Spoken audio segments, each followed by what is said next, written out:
Landman here. I study how people build financial ground and how it washes away when they're not looking. There is an old story that doesn't exist, which means I'm going to tell it now, because it should. There was a man who owned 40 acres on the edge of a valley. Not spectacular land, not the richest soil in the region, but it was his, fully paid, with a creek running through the lower third and enough flat ground to sustain a small operation and a quiet life. His neighbors respected him. His family was fed. The land produced modestly but consistently, and over time it would have produced more as land tends to do when it is held and worked and not surrendered. But the man had a problem. He kept seeing the rider. Every few weeks, a man would pass through the valley on a horse that was faster and finer than anything the farmer owned. And the farmer felt at that particular ache of wanting not just the horse, but what the horse represented. Speed. Status. The visible signal that a man had arrived at something. The rider never stopped. He never spoke. He just passed through, and the farmer watched, and the ache became a plan. He sold 10 acres to buy the horse. Not all of it. Just 10. A reasonable trade, he told himself. He could still run the operation. The land was productive, yes, but the horse would open doors. He'd move faster. He'd reach markets sooner. The horse was an investment, not an expense. This is the reasoning that sounds like wisdom and is actually the first erosion. The horse was beautiful. For 3 months, it was everything he'd imagined. And then it was simply a horse. A horse that needed feeding. A horse that aged. A horse that, within 18 months, was no longer the finest in the valley because someone else had acquired a finer one. The ache returned. And with it, the plan.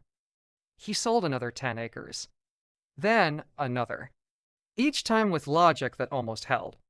Each time for something that promised to restore the feeling the last purchase had briefly delivered and then withdrawn. A better plow that would make the remaining acres more productive.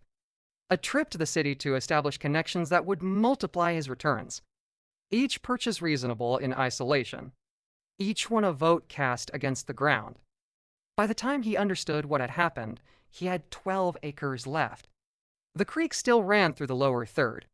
But 12 acres cannot sustain what 40 could. The optionality was gone. The redundancy was gone.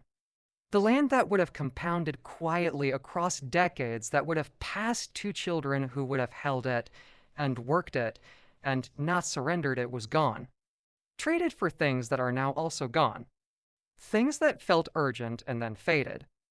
Things that seemed like investments and turned out to be expenses dressed in investment language. This is not a story about a foolish man. This is a story about a psychologically normal man responding to a psychologically normal set of pressures in an environment that was specifically calibrated to convert his ground into someone else's revenue. The rider wasn't random. The rider was the market. And the market is very good at riding through your valley at exactly the right interval to keep the ache alive. Here is the wealth psychology principle embedded in this parable, and it is the one that most financial content is too comfortable to name directly. Status spending does not feel like status spending when you're doing it. It feels like strategic investment. It feels like the reasonable next step. It feels like the thing that will finally close the gap between where you are and where you feel you should be. The farmer didn't sell his land for a horse. He sold his land for the feeling he believed the horse would permanently deliver. And because feelings don't stay delivered, because the hedonic adaptation engine flattens every peak within months, he kept paying for a feeling that kept resetting. Now here is the controversial part, and I want you to hold this carefully. The financial services industry, the marketing industry, and in many cases the self-improvement industry are all commercially motivated to keep you feeling the gap. A person who feels arrived, who has defined enough, held the line, and stopped chasing the rider is a very poor consumer. They buy less. They upgrade less. They borrow less. They are, from a revenue standpoint, essentially useless to the systems that depend on continuous aspiration. The economy does not grow on contentment. It grows on the gap. And so the gap is maintained, nurtured, and strategically refreshed with new riders at regular intervals. New products, new status markers, new visible proof that someone else has arrived at the next level and that you have not yet.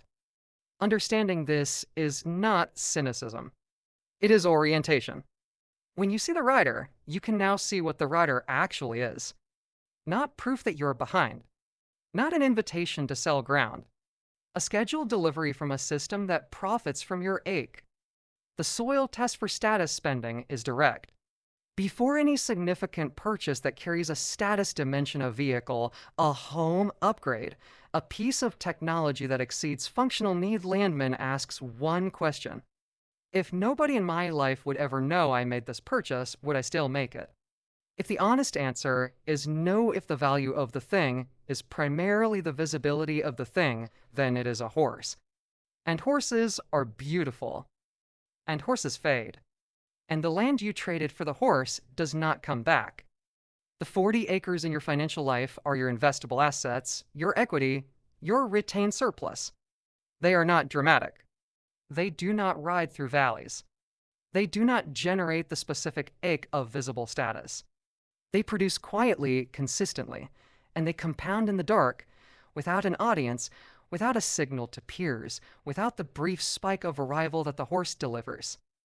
But they're still there at 50, and at 60, and they pass to the people who come after you, and the horse does not.